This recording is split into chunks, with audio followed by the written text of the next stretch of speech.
Tell BT they could beat it. Yeah, I want to see me on my TV.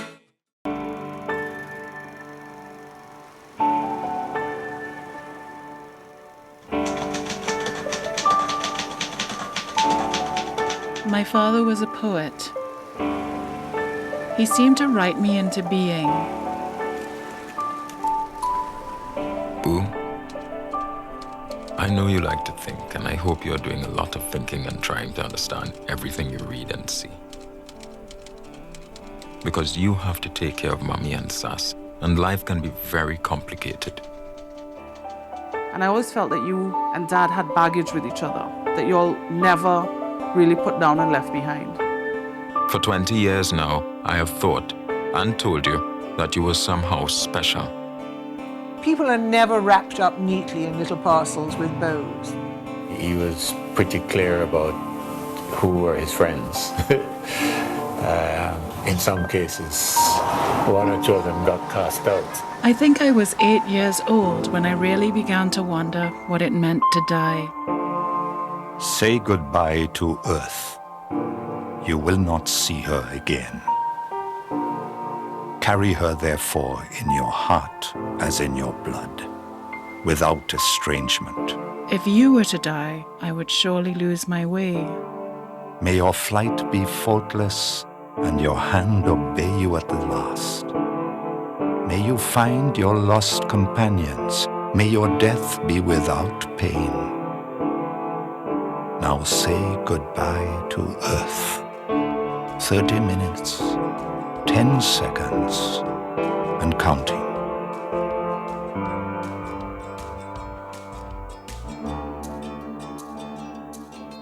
Wow, Rishi, very, very, very deep. It was. Yeah. It had me thinking. Yeah. At 8 years old, started thinking about death.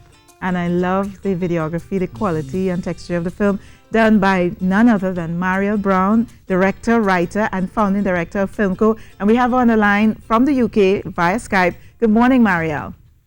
Good morning, Lisa. Happy birthday. Oh, thank you. Well, it's Friday, but we're celebrating for the entire week. Yeah, we're both Cancerians because I just had mine about 2 weeks ago as well. Oh, so yeah, as was wonderful. my father, a Cancerian. Yeah, and this film is about your father, your relationship with your father. Unfinished Sentences. Tell us about it. So it's a feature-length documentary I started making. My dad died in 2009. For those who don't know, he was a writer and an award-winning poet. He wrote a column in the press in the Caribbean for upwards of 30 years. And on all kinds of things, politics, sports, whatever interested him that week. He really revolutionized the column writing form in the Caribbean. And when he died, I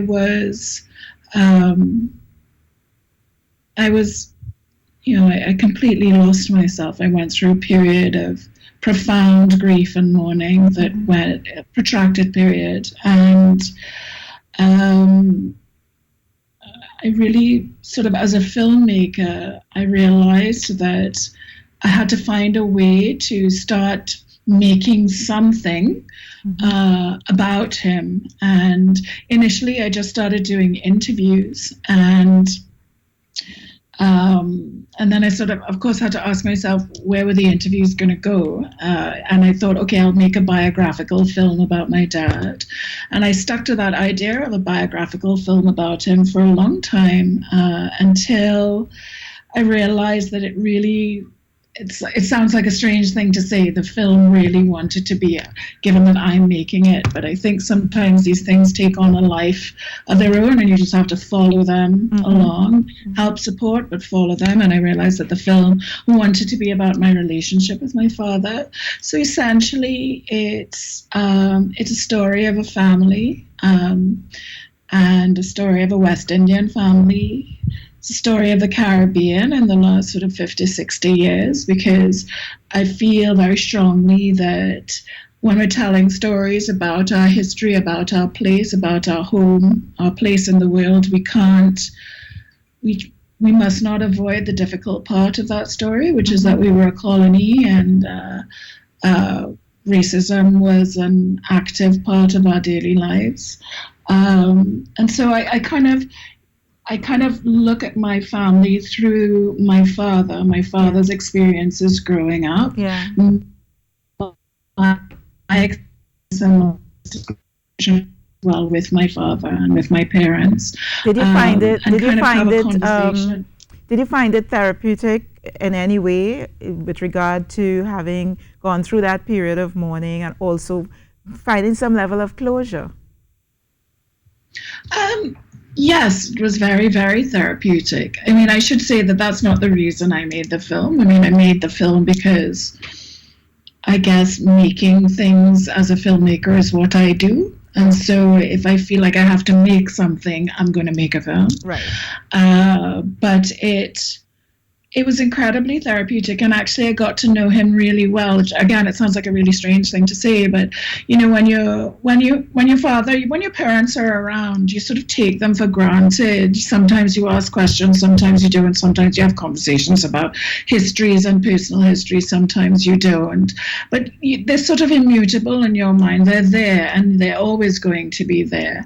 Yeah. But when your parents die, you're forced to kind of, I mean, you either allow your memories of them to feed your kind of moving forward, or in the case of if you're going to make a film on them, then you have to start doing research, you know what I mean? Yeah. And so in the researching process, the reading all of his articles, the reading all his personal correspondence, talking to his friends, talking to my mom and my sister, then I thought I knew him really well, but then I started to form a much fuller picture of who he was. Yeah. Talking to his family as well, particularly the details around his early life, his childhood, his birth. His mother died within 2 weeks of his birth, and his father was much older than she was. So basically, when Daddy died, his father was 55. When my grandmother died, my grandfather was 55, and with a newborn baby. How long did it take you to complete Unfinished Sentences? I started it in 2010, so it was an 8-year process. Oh. I mean, obviously, I didn't work on it continuously over 8 years because, as I say, I was in this really difficult grieving process. Yeah. But I definitely I worked with complete commitment for about 4 years on the film, from 2014 to 2018. Well, it's a beautiful film. As a matter of fact, it's the winner of the Trinidad and Tobago Film Festival Best Film. So congratulations on that. And persons will have the opportunity to see it right here on TTT Live for Local, July 18th at 8 p.m. So we look forward to that. Mariel, thank you so much for joining us all the way from the United Kingdom, and congratulations on this lovely film, Unfinished Sentences. Lisa, thank you. Can I just add that actually the 18th of July would have been my dad's 75th birthday, so it has special meaning for me. And so, thank you so much for giving me the opportunity to show it on television and to share it with a Trinidad and Tobago audience. Wonderful. Thank you very much once again, Mariel Brown, writer, director, and one of the founding directors of Filmco. Wonderful. Thank you. We're going to leave it there with regard to Live for Local, a very powerful, to seeing this film very on powerful the 18th. film. So they can't empty me with the MTV. Tell BT they could beat it. Yeah, I want to see me on my